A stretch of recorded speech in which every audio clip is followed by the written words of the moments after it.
I'm Scott. I'm Bill. And we're the Trade Guys. You're listening to The Trade Guys, a podcast produced by CSIS, where we talk about trade in terms that everyone can understand. I'm Phil Luck, and I'm here with Scott Miller and Bill Reinsch, the CSIS Trade Guys. Thanks for listening to The Trade Guys. Today, in a special live recording, we're discussing the future of globalization. Is the rules-based order dead? And if so, what comes after? All this and more on The Trade Guys.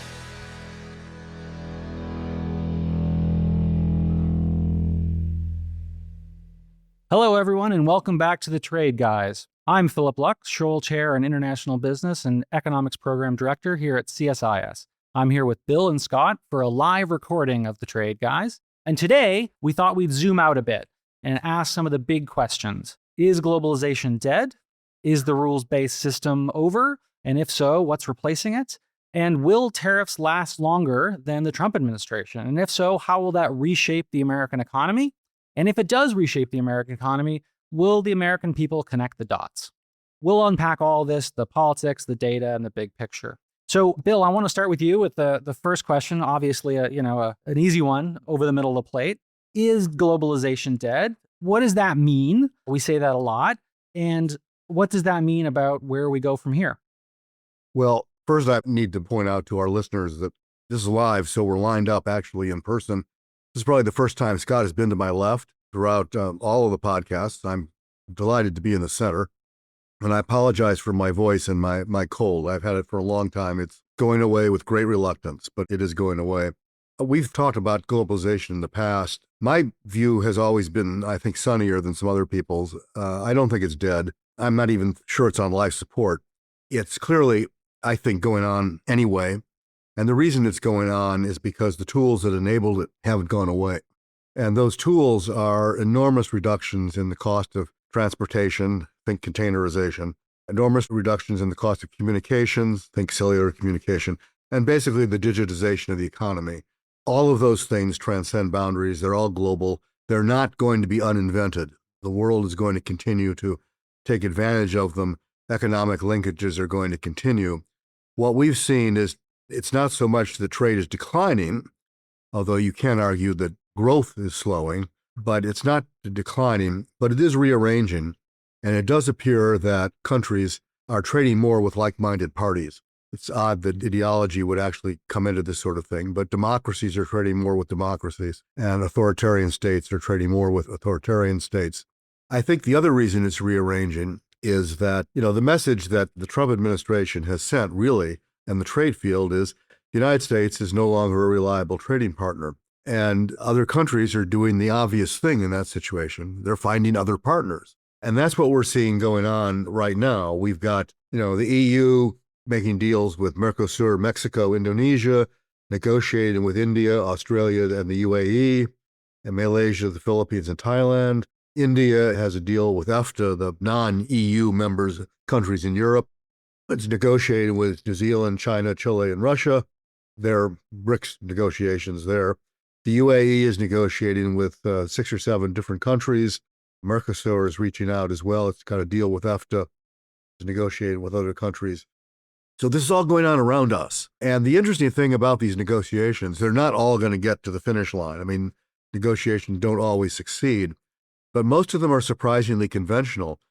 They're negotiating open markets. They're negotiating lowering tariff barriers. They're negotiating getting rid of non-tariff barriers. It's very conventional, which is maybe one reason why they're not all going to get to the finish line.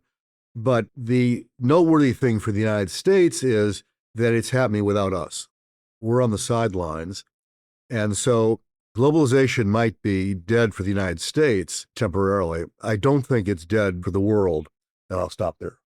I actually agree with Bill about the technological basis for globalization. In fact, over the years, I've come to look at globalization, whatever we mean by that word, as a distinctive form of technological progress.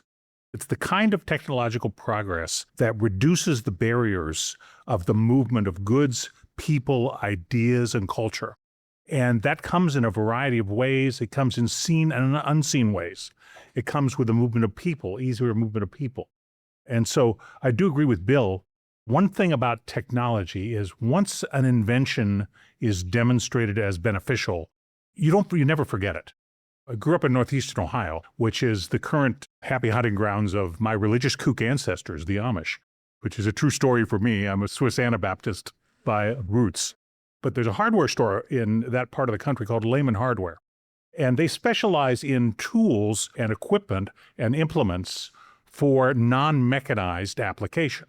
So if you want an apple peeler that is not run by electric power, Lehman Hardware is the place to go.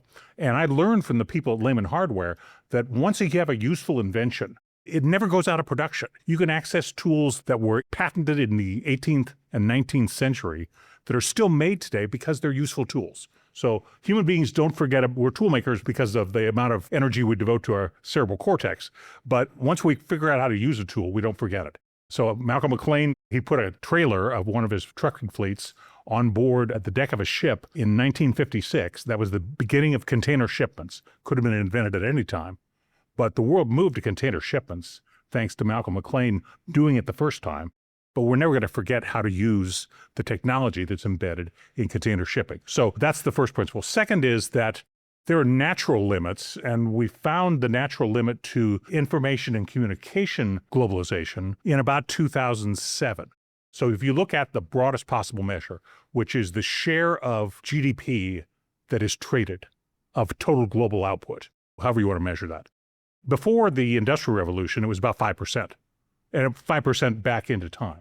The Industrial Revolution destroyed distance. Okay, all of a sudden, it was easy to move things a long distance.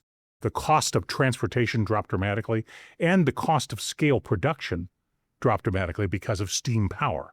The combination of those two forces brought the share of traded goods as a share of the total economy to about 25%. And we got it back down to 5% in 1947. So we're surely capable of destroying globalization, but it came right back. Once again, this cycle started over with information and communication technology, peaked in 2007. The best measures of that, the more aggregate you get, the more you include everything, the fuzzier the measure gets. But it pretty much peaked at 30, 31, 32%. Now, there's a lot of things that aren't globalized. Haircuts aren't globalized. Services delivered personally are not globalized. So they have global ideas, they have global brands behind them, but the services itself. So you can't get to 100. But 30 seems low, and so I think there's upside potential. It takes cooperation, though. The technology is still there, and the win-win nature of bargaining and trading among individuals.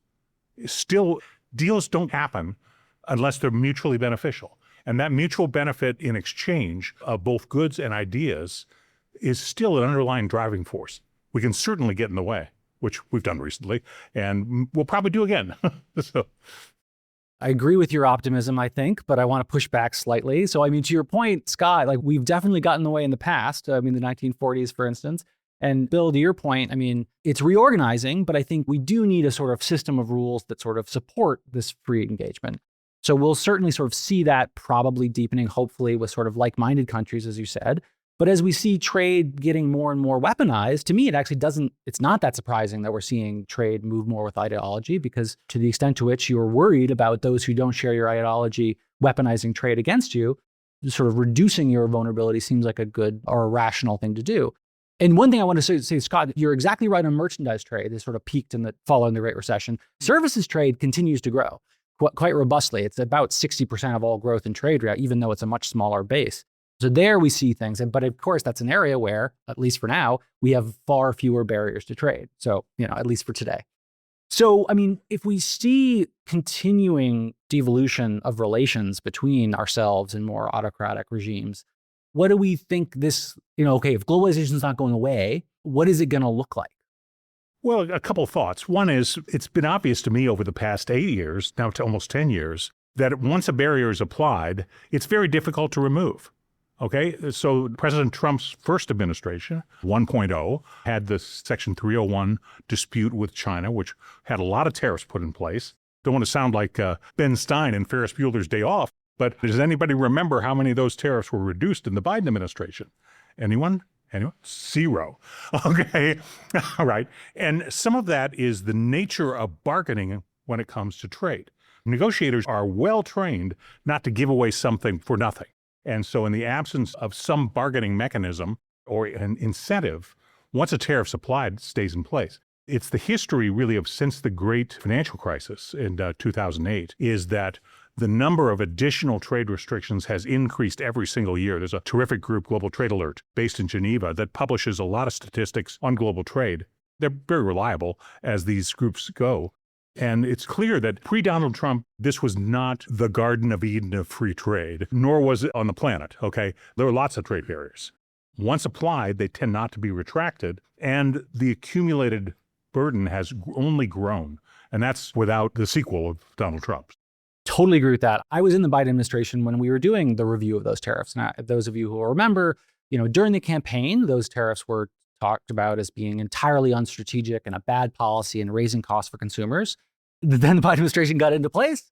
There's a lot of talk about Bidenizing the tariffs, making them smarter. And to be fair, they were not especially strategic in the first Trump administration. They were basically the result of 4 phases of a trade war. We had tariffs on everything from, sneakers to advanced machinery. And when we were in the administration, we were arguing, I should back up a second, these tariffs were put in place in response to Chinese theft of intellectual property, which is absolutely unfair practices. Yeah, exactly. So this was punitive, right? And so our argument was, if you want them to be punitive, but you want them to be more effective, you should raise them on things that are more strategic, that'll increase the cost for the Chinese party even larger. And you should reduce them where we're paying most of the tariff and it's not as strategic. But as Scott's pointed out, when you finally get to the idea of lowering tariffs on any particular product, there's a domestic constituency who shows up and says, well, hey, now that things are pretty good now with that. So it was incredibly difficult. We were able to raise them on certain things. I mean, 100% tariff on EVs, for instance. But yes, it's incredibly difficult. What does this mean? What does this sort of inertia and stickiness mean for what we should be thinking for in the trade policy? Okay, let's think a little bit more about globalization's not dead. Great. Bill and Scott have told us it's it's alive and well, I guess, maybe. It's alive. It's alive. So what does that mean for the rules-based trading system? So I think I agree with you both that, look, trade is a technology in some sense. We don't forget that it exists. We don't forget that it's useful. But it is certainly bolstered by and supported by a set of rules that make it easier. That rules-based system is, at the very least, under a lot of strain right now. So let's think about, for instance, the WTO. Bill mentioned sort of all these sort of bilateral agreements. What do you see as sort of the future for multilateral arrangements? And if those are sort of going to be on life support, what will come up in their stead? I think we're heading for plurilaterals, coalitions of the willing. You've seen that even in the WTO with the investment facilitation agreement and the e-commerce agreement, which is under negotiation. Countries that want to be more ambitious than the whole organization is capable of are getting together and trying to be more ambitious on their own. It's interesting in this case that this is not a new phenomenon. This has been going on for some years. And the culprit is not really Donald Trump. I mean, he's one of the culprits, but he's not the creator of the problem. I would argue the creator of the problem really is India, whose basic approach has been, we want what we want, and if we can't get what we want, we'll make sure nobody else gets anything. And they have regularly objected to the continuation of the e-commerce moratorium, for example, and even to the inclusion into the WTO rule book, plurilateral agreements that 121 other members have signed on to that didn't include the Indians, and that fact in the investment case didn't include us either. But we were not the ones that stopped it from being incorporated into the WTO. It still would apply only to the people that signed it. So this is an odd position to take. It's sort of saying, I'm annoyed because I'm not getting what I want, which has to do with public stockholding and agriculture. But because I'm annoyed at that, I'm going to make sure the rest of you don't get anything. That's forced the organization to follow more of a plurilateral path. And that seems to be where we're going. Sometimes that's abused. The WTO rules have room for that. Article 24, which allows for regional, bilateral, plurilateral agreements. The catch is they're supposed to cover substantially all trade. And the reality is, of the 600 or so that have been notified over the years, most of them don't, largely because most of them don't include agriculture, which is a sensitive topic. But the rules also say that if you are making progress toward covering substantially all trade, you're okay. this has come up, it continues to come up with the Trump deals, and then came up in the European Parliament. European Parliament has to act on that deal. The United States Congress has not been presented with this interesting contrast there, but the Parliament has to vote on it. And a number of members of the Parliament said, this doesn't fit the rules. It's preferential. It's not most favored nation. You're giving a deal to the United States. You're not giving to anybody else, which is true. And the response from the commission really was, well, yes, but we're working on it. This is a deal in progress, and we're trying to get to the substantially all trade point.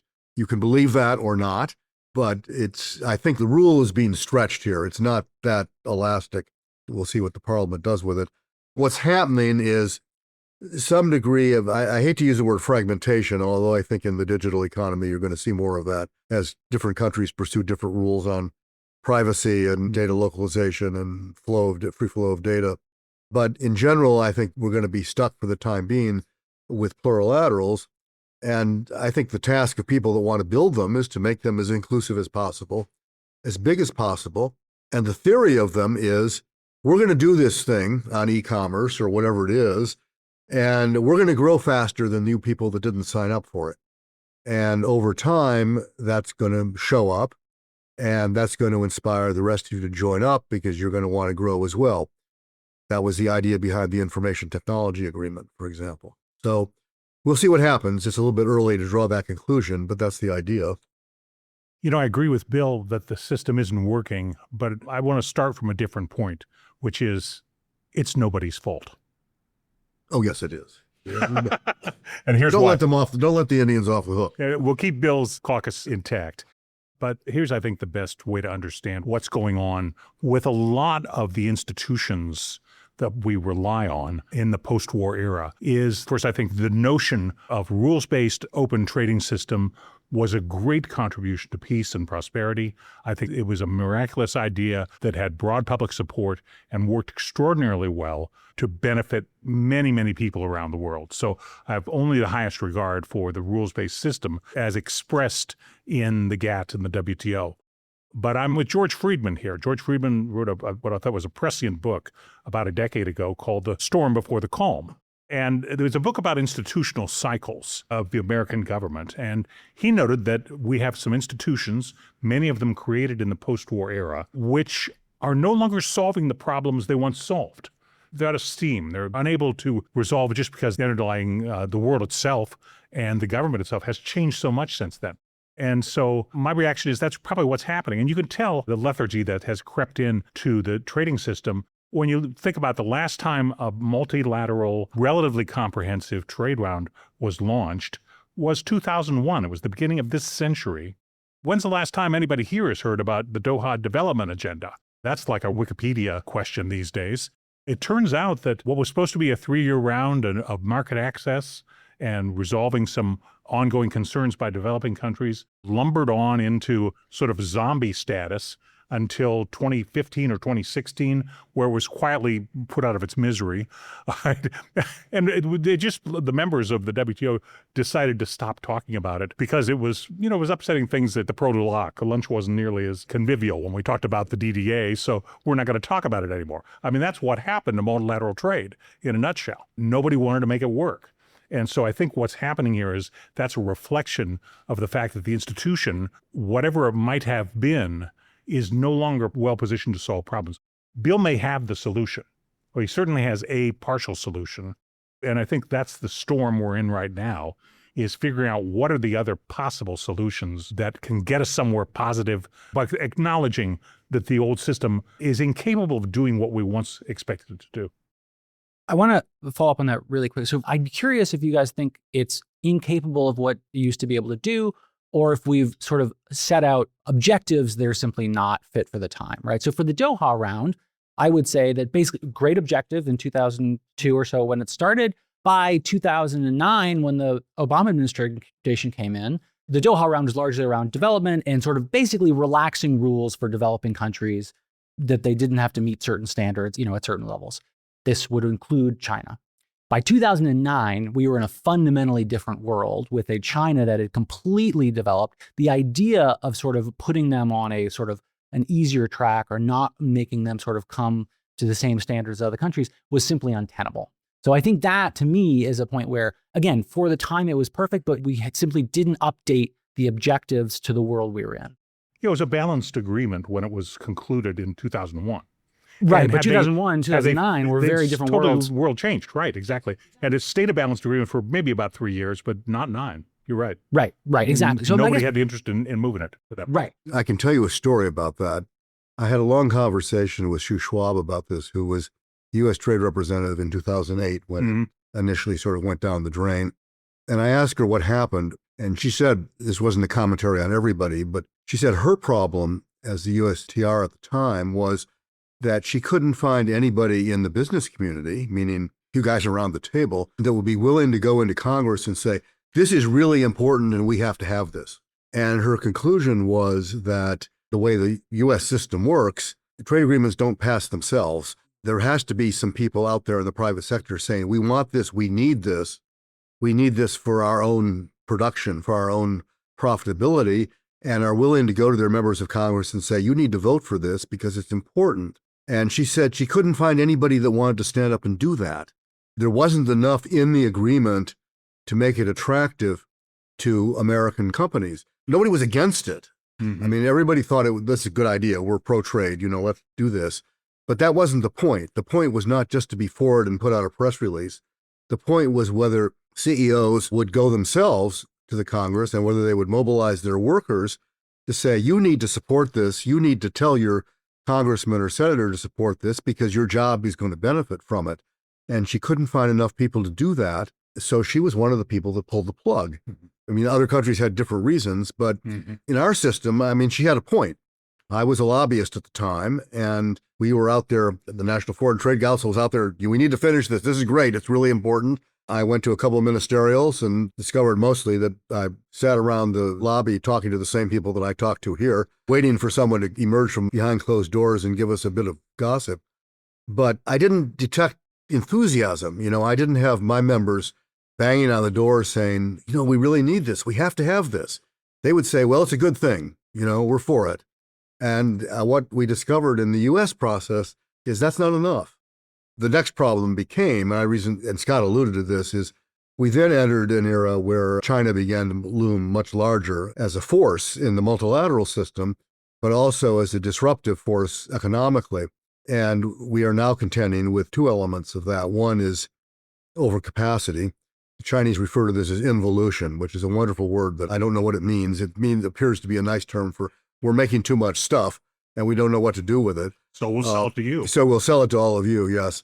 That's part of the problem. And the other problem, which we haven't talked too much about yet, is the extent to which they pose a national security challenge, not just for us, but for a whole bunch of countries via a variety of things, mostly cybersecurity related issues and hacking issues.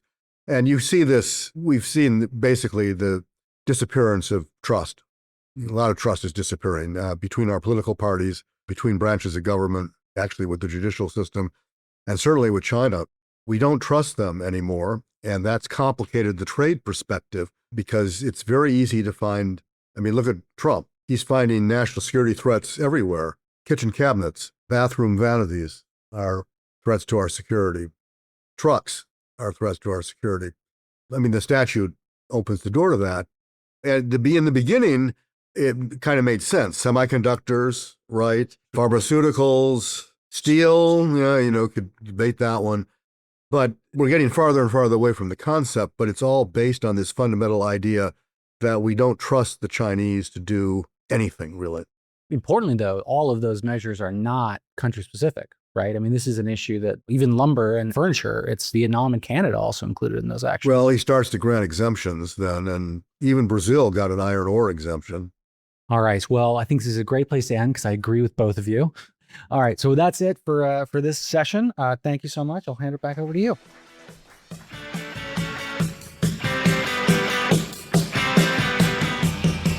You've been listening to The Trade Guys, a CSIS podcast. For more audio content, visit csis.org/podcasts. Thanks for tuning in.